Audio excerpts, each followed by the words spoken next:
Assalamu alaikum wa rahmatullahi wa barakatuh to all the Muslims listening, and may Allah guide all the Christians, Jews, pagans who might be listening. Yeah. How does Allah guide people?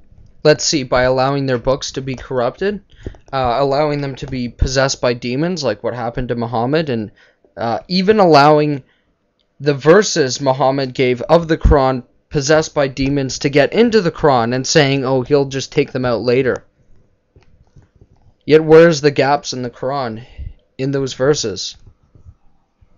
Moreover, how does a leg guide people? According to 68:42 of the Quran, Allah is just a leg, that his shin will be laid bare, and you will all bow down to it. So how does a leg guide people? And you might say, well, he has a full body, but it's not how we know it. Okay, so is the leg of Allah attached to his butt? Muslims say no to this. So the Quran admits that Allah has hands and eyes and a leg, but no body. So you rejected Jesus, God, coming to us as a man, when all along your God is just a leg? Alright. James, your problem is that you couldn't answer my question. I asked you to give me a secular law from the Prophet's time, not of this time, or a biblical law that the Prophet Muhammad broke. That's all I asked you to do.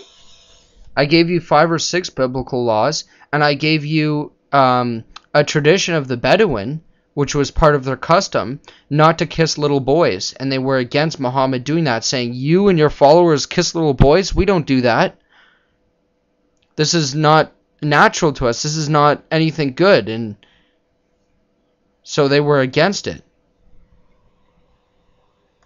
Please give me that secular law, a biblical law. You made 9 videos to reply to 2 of mine. I see that. Yes, because in your second response video, you avoided the question that you asked us to answer when I answered you, and you diverted the topic onto the Bible, and you brought up about 5 or 6 points from the Bible, and it took time to go through each one and answer them. As an epic defeat for you. So please, stay on this subject of Aisha. You're the one who diverted from the subject of Aisha. You asked and challenged to bring older sources saying that molesting children is wrong. You're somehow defending the molestation of children, saying it's okay, and that our modern law can't go and judge him in the past. So what I did was went to even older laws before Muhammad, showing that they knew it was wrong, and judging him based on that. Especially if you're going to teach that he's a prophet of God. So let's see what the Word of God, for me which is the Bible, has to say about that, and whether that constitute him as a prophet or not. So let's go with you. You want to believe that the Bible is corrupted, and somehow Satan was able to screw over your God Allah and corrupt his books. Okay, fine. So we have a corrupted law that is still better than your God Allah's laws? So the infidel corruption of Satan has better morality than your God? Isn't that strange? Do you see your hypocrisy? You're trying to you're blaming me for diverting the topic when it was you yourself who diverted the topic. Do everything you can because you know you have no argument.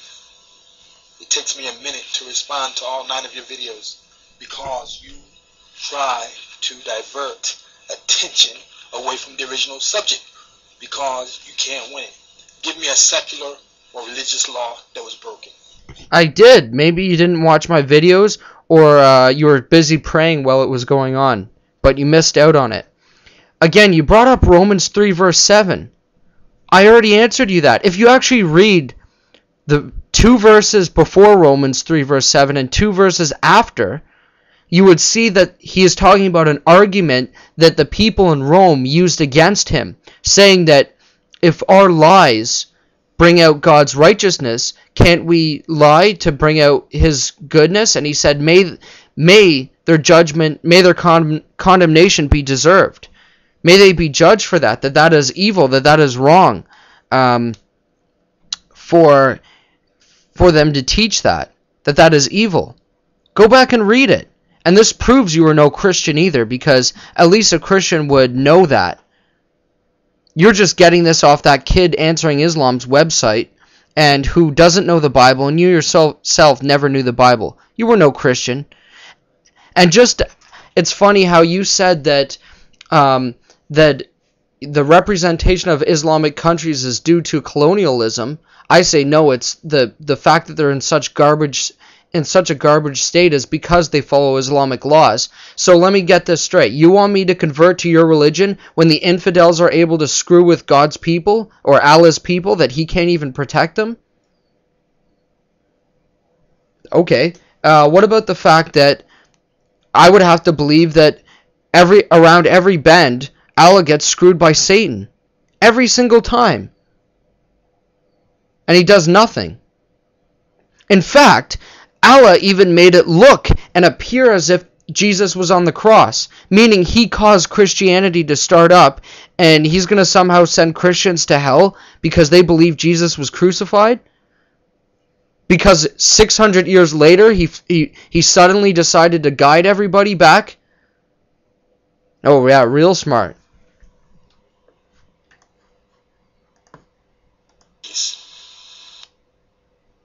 I already answered you on Luke 14:26, how he is saying, how later on if you read in Luke, I think it's 21 or 22, he says that even your family members will persecute you and hate you. So he's saying to put God first.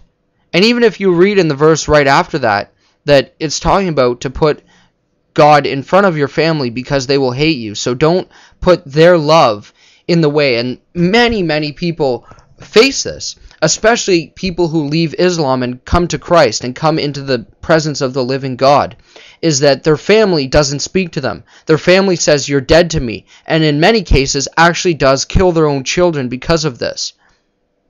And so he's saying, don't let your family interfere with God's worship. If they're going to hate you for it, okay, you don't need to love them. You can respect them and you can honor them, but you don't need to put their commands to worship idols above them. And you yourself even said this, you hypocrite.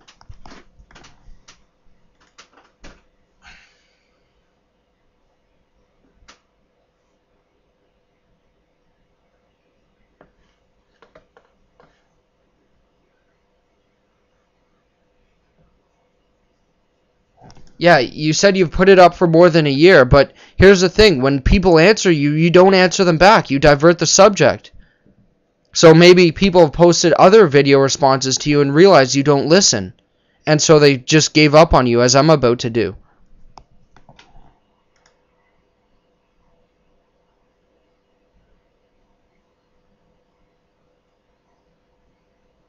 Okay, and what?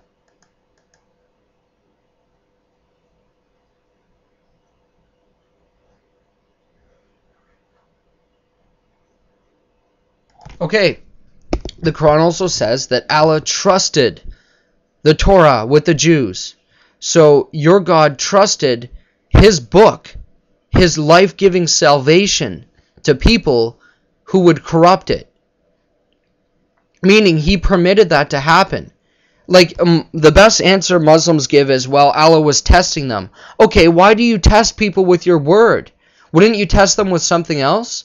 Why are you going to test them with your word, with the most important thing that God has for the world? That doesn't even make sense. And look at his video response. All he is doing is attacking my character in it, saying either he works for a Christian, he's an employee of a church. So what if I am? Is that a problem? According to your own Quran even, Muhammad was saying to his people, you have to pay him or Allah will not hear their prayers. So say I was working for a church, is that a problem? Or you're saying I live in my mom's basement. Yeah, I'm young and I do. What's the point? So what you're trying to do is divert the subject. It's all over. And here's your hypocrisy. You say, well, I can't judge Islamic countries, yet you judge Christianity by America. You say, oh, well, not all Muslims are true Muslims. But then you say, well, let's point at these groups of Christians and say this is Christianity. Hypocrite of the highest order. And I would recommend you stop making these stupid responses before you get exposed even harder.